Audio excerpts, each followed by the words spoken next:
Hello, welcome. Just about to get started for the webinar. Just got a few people who've turned up. We've got many that have requested the recording, over 200. So we'll get into it very shortly. Feel free to jump in at any time and ask any questions as we're going along. So let's get started. Go across to the PowerPoint presentation and have a look at how to set yourself up for success in 2026, especially as a leader, okay, and what that means and the methods that have been used to make this very effective. So let's jump into it. Firstly, a little bit about me. I'm someone who's a Collingwood supporter in the AFL. We had a good year a couple of years ago, and that's me on the left-hand side with my son and my partner at the grand final. Not so good in the last year or two, a few injuries pre-season this year. I also like to keep fit, so I do the occasional fun run, as you can see on the right-hand side. And I've been involved with leadership development, leadership coaching for nearly 20 years now, after a 20-year corporate career, and that's a photo of me with one of the groups that I work with over the years. I've worked with many. So a little bit more about my background. I first became a manager in my late 20s, and I didn't have any training. I was a good performer, but I made a lot of mistakes as a manager. And I was trying through trial and error to improve. And I thought I was doing pretty well, but I wasn't really doing that well. I worked long hours and sort of figured that working hard was one of the key factors that would make me successful. But eventually I got some leadership training and coaching, and then I improved more in a year than I had in the previous 7 years. And then others noticed and started to ask me what I was doing and to help them and coach them. So that led to me becoming a full-time leadership coach over 15 years ago, and I run leadership training and coaching. I've run for over 1,500, probably past 2,000 now, and coach well over 300 managers. And I've helped those managers to work less hours and have a balanced life and get promoted if they wanted to and earn more, hit targets, have a motivated and high-performing team, and increase their job satisfaction. So let's have a look at what is happening for managers in the world today. So here's some of the key things that usually happen for people. Like me, you're one of the best performers, you're an expert. Management relied on you to get it done, so you got promoted to be the manager. But did anyone sit with you and discuss what it was like to transition from being an expert, the person who gets it done, into managing people? Mostly that doesn't happen. And was it explained to you about the different requirements in terms of skills, a whole new set of skills that's required to be a highly effective manager and leader? Most people say no, they didn't know about this. And did you get some comprehensive training and support for 6 to 12 months when you first became a manager? And almost nobody gets that. Many get nothing, some get maybe a little bit of training. And these days, many people are expected to do full or part of their old role as well as taking on the manager role. And what this has led to is low engagement with managers. Managers are even less engaged than the average staff member. Okay, so it's very low engagement scores. The number one reason managers are less engaged and that they leave roles is that they're burning out or the fear of burning out. Over 70% of managers are experiencing ongoing work stress and feeling overwhelmed. So what this means is that managers are set up for failure, not success. And over 80% of managers literally feel that their organisation could have done a lot more to set them up for success in their role. So what we want to do today is give you an opportunity to look at how you can set yourself up for success. Okay, because we don't want to have to rely on our organisation to do it for us. We want to move away from this feeling of stress and overwhelm into one where you're feeling balanced and confident and in control. So here are the key steps that we're going to work through today, and we're going to make it interactive in the sense that I'm really going to literally give you the chance to do some of this quickly as we're moving along. You get an opportunity to also get the recording and go back over it so that you can go through it in more detail if you want to. So here are the key steps. All right. Firstly is to reflect on what was 2025 like for you, and give yourself a rating for your whole life. We're not just talking about work here, for your whole life. And then decide for 2026, what are your 3 highest priorities in your life priorities. So for example, health could be one of them. Then we want to set a SMART goal for each priorities. Lots of us have heard about SMART goals. Very few people use them, and they are really effective. Okay. And then we want to allocate, block, and protect time to work on these priorities. This is one of the things that most people struggle with. And then make yourself accountable. Okay. So we'll go through each of these in a little bit more detail and give you an opportunity as we're going through to actually look at completing part of it today as a first draft of setting this up. And often the first thing that comes to mind when you're doing it relatively quickly is the actual best response for yourself. Okay. So please feel free to jump in and ask any questions as we're going along. All right, so let's create a successful 2026 plan for you so you can lift the cup. All right, so the first thing to do, and let's literally do this now, you can put it into the chat if you want to. So give yourself a rating out of 10 for your whole life over 2025. Okay. Now, many people find this initially feels difficult, and one of the main reasons is they didn't really know what they wanted to do or achieve or feel or be in 2025, so they're not sure how they want to rate it. Okay, so that in itself gives you a clue that it's very difficult for you to have a successful year if you're not really sure what you wanted to achieve. So I'll just give you 20 seconds to write down a number. At this point, it doesn't matter that you've done a deep analysis. The best thing to do is give yourself just a quick initial feeling. What's my gut feeling? What's my initial thought as a rating out of 10?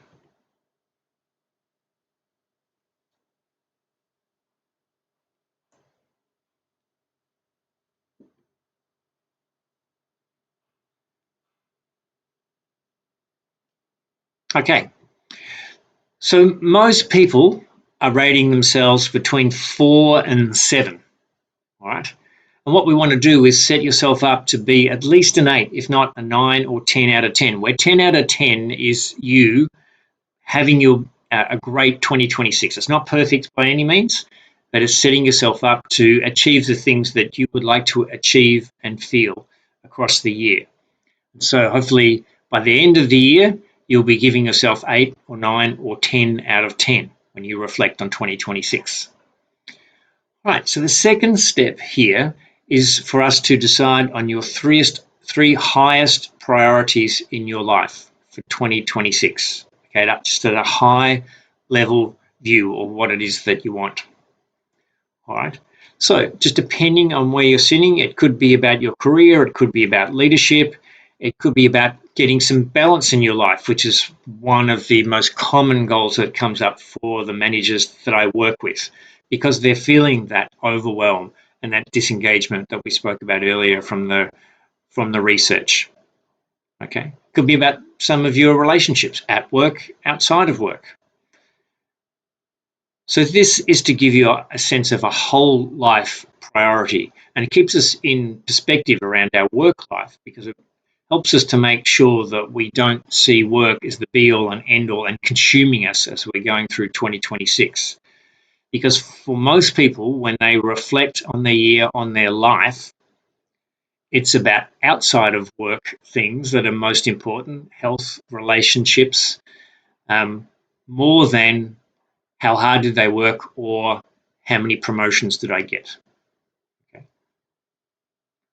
So it's an opportunity for you to take a minute or two just to think, what's the first thing that comes to mind about your 3 highest priorities for your life for 2026?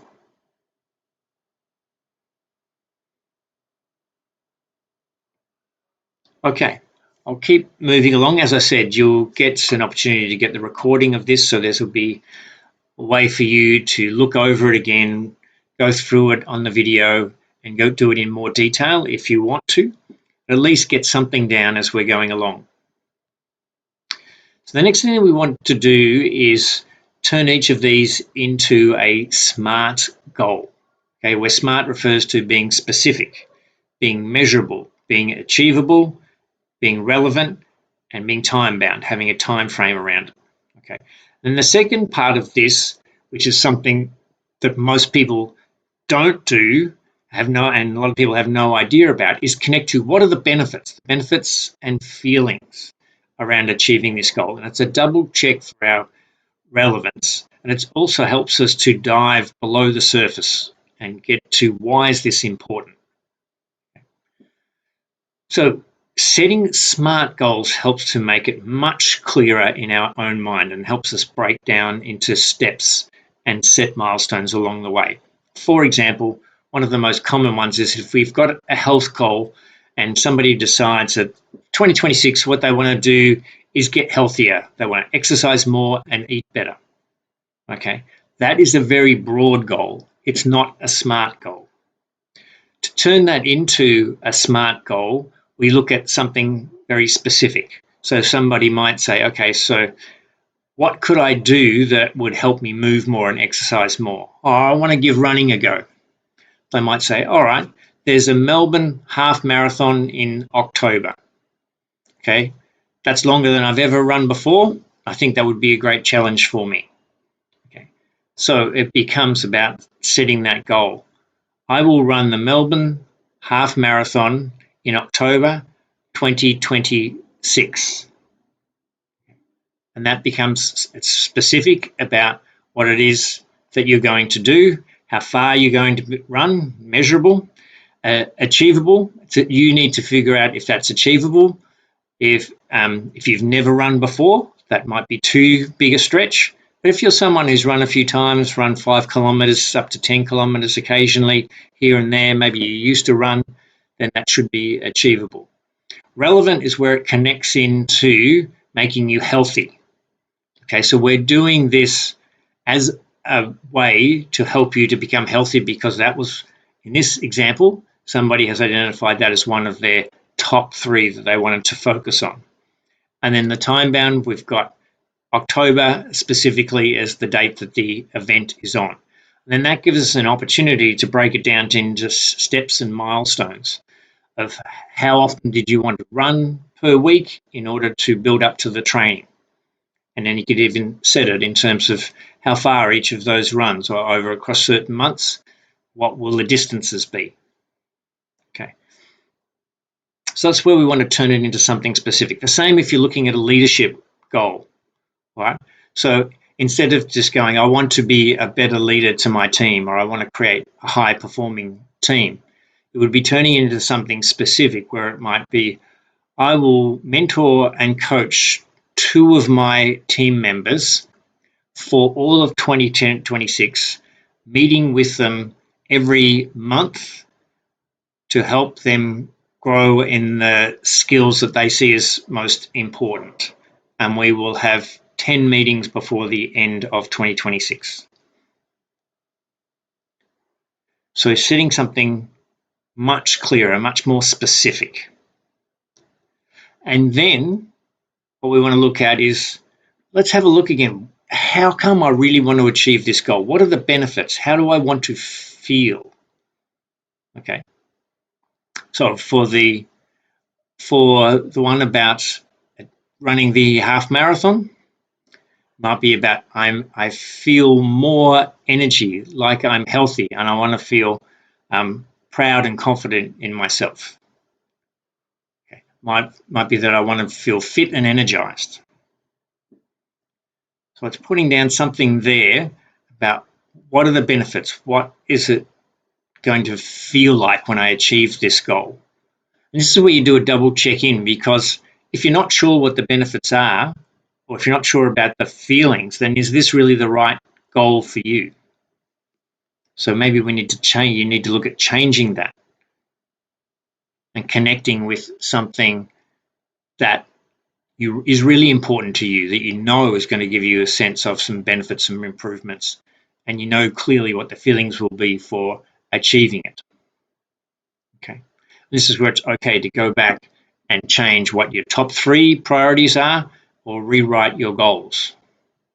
Many people do. I'll give a quick example from someone I was coaching this morning who had previously set for themselves a goal about getting regular promotions. And they've been focusing on that. And they've been frustrating that the last promotion hadn't come quickly enough.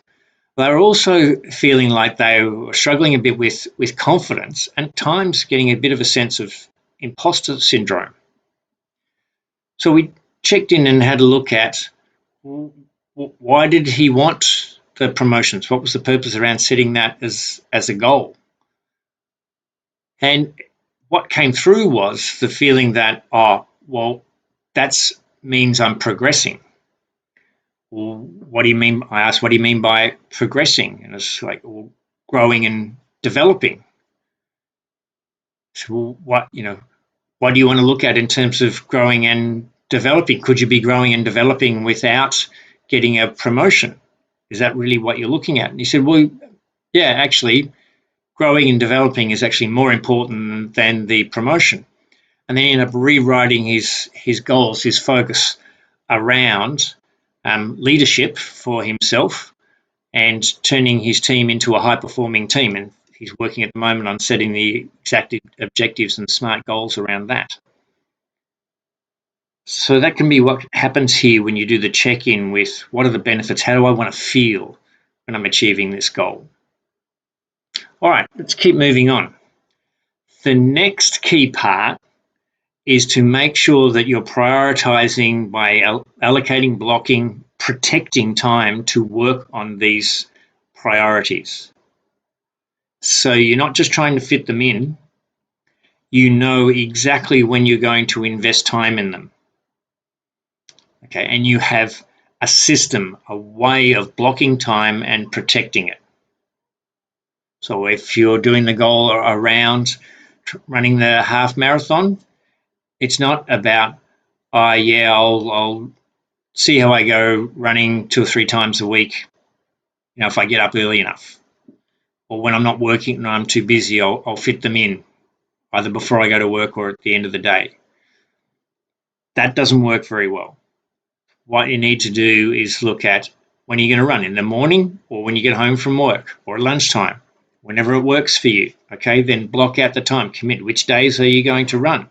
Block that in and make that a priority. If someone else says they want to do something at that time, right, so unless it meets another priority that's even more important, you set your boundaries and stick to the time that you've allocated for achieving these outcomes, these goals.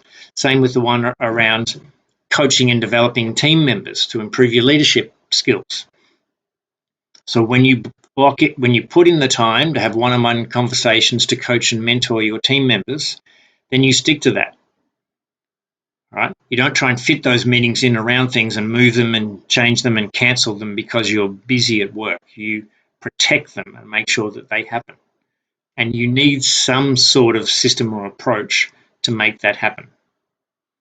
Okay. So start to think about mapping out right now, how will you make that happen? When will they happen? When will the times be that you're going to be working on your highest priority goals? Now, here's the next step, which most people don't do, and it's one of the reasons why we drop off our New Year's resolutions and our goals very quickly. Okay, even if we do set up some SMART goals, right, just relying on ourselves is hard. But as soon as we make ourselves accountable to somebody else who will both support us but also be honest with us, right, and ideally even be able to guide you along the way if you're struggling or if you need a little bit of advice, okay, to hold you accountable. I call them an accountability partner.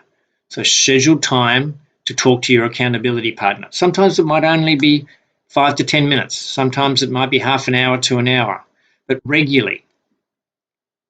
Ideally every 2 weeks or somewhere between 2 and 4 weeks, be checking in, and that will hold you accountable to be making progress. Right? And another key part is to discuss how are you actually allocating time and energy to the goals. that connects back to the previous steps. So find yourself an accountability partner. And what the research shows is that more than triples the chances that you will achieve these outcomes that you're setting up. So now we're starting to build one on top of the other, multiples of how likely we are to achieve these goals and set ourselves up for success. And that's what we want to do. Get there to have a great year in 2026 as a manager and a leader. So when you put all those things in place, you have got a great chance to be a success. And here's just a couple of examples. This is first Alex, which I'll let you read through. Then I'll show you one more of what it's been like to work with me and in my programs. So I encourage you to have made notes as we've been going along, turn that into a plan. And Jude, who was working with me, did that. Now I can be your accountability partner if you want to. Leadership programs fit into that. And I can give out some winners who will receive some free leadership coaching as part of this process. If you would like to know more about how to work with me, then you can take this link to watch a short 10-minute video on how I work with people and set up the coaching. Or you can email me, the email address here, michael@leaderize.net. But let's take time here just to see if we have any questions.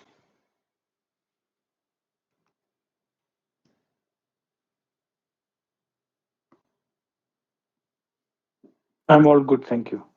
All good? Great. Thank you very much. All right, so no questions at the moment. So they're the key steps to take you through setting yourself up to be a success in 2026.